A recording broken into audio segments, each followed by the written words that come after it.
உள்ளங்களுக்கு வணக்கம். வாழ்க்கையின் வெற்றி தோல்விகளால் ஒருவருக்கு கிடைக்கக்கூடிய மிகுந்த மகிழ்ச்சியோ அல்லது வலியோ அதை அனுபவிக்கும் அந்த நபருக்கு மட்டுமே தெரியும், புரியும் இல்லையா? கூட இருப்பவர்களுக்கு அந்த உணர்ச்சி அல்லது பின்னடைவு அவ்வளவு தூரத்திற்கு தாக்கத்தை ஏற்படுத்தாதது என்பதுதான் மறுக்க முடியாத உண்மை. மற்றவர்கள் வாழ்த்துவார்கள் அல்லது தேற்றுவார்கள், அது விரைவில் மறைந்துவிடும்.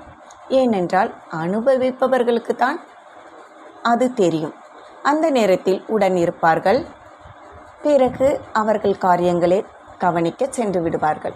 இது உலக இயல்பு, யாரையும் குறை சொல்ல முடியாது. பாராட்டுதல்கள் வரும், உதவிக்கரம் வரலாம், ஆறுதல் மொழிகள் தைரியம் அளிக்கும். ஆனால் சம்பந்தப்பட்ட நபர்தான் மகிழ்ச்சியோ அல்லது துக்கமோ மேற்கொண்டு நகர முற்பட முயற்சி செய்து நகர வேண்டும்.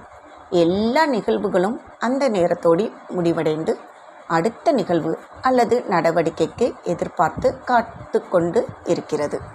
இப்படிப்பட்ட சூழ்நிலையில்தான் ஒவ்வொரு மனிதனும் வாழ்ந்து கொண்டிருக்கிறான் என்பதை புரிந்து கொள்ள வேண்டியது இந்த சிக்கல் மிகுந்த வாழ்க்கையின் அம்சமாகிறது.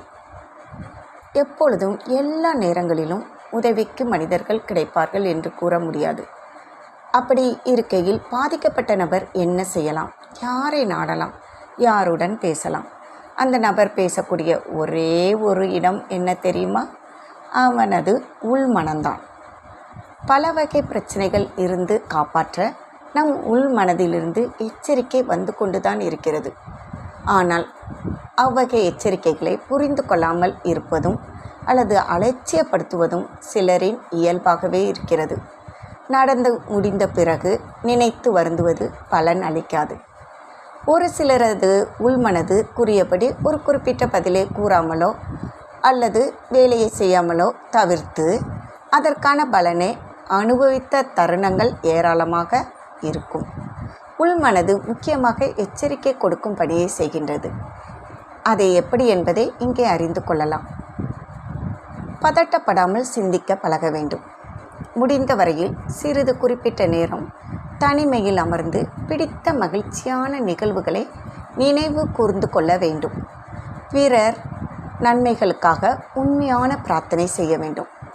உதவி செய்பவர்களுக்கு மனதார நன்றி கூற பழகிக்கொள்ள வேண்டும். சுற்றுப்புறத்தை மறந்து உள்மனதுடன் உரையாட மெல்ல மெல்ல பழகிக்கொள்ள வேண்டும். உங்கள் உள்மனது உங்களுக்கு சப்போர்ட் செய்யும். உங்களுக்கு தேவையான பொழுதும் நீங்கள் அறியாமலே கேட்காமலே உங்கள் உள்மனது உங்களுடன் உரையாடி தேற்றிவிடும். உங்களை நீங்களே திடப்படுத்தி கொள்ளவும் உதவும். இப்படிப்பட்ட உள்மனதின் குரலை கூர்ந்து கவனிக்க ஆரம்பிப்போம். நம்மளுடைய எல்லா ப்ராப்ளங்களுக்கும் நமக்குள்ளே தான் சொல்யூஷன் இருக்கிறது. கொஞ்சம் உள்மனதின் குரலை தான் கூர்ந்து கவனித்து கேளுங்களேன்.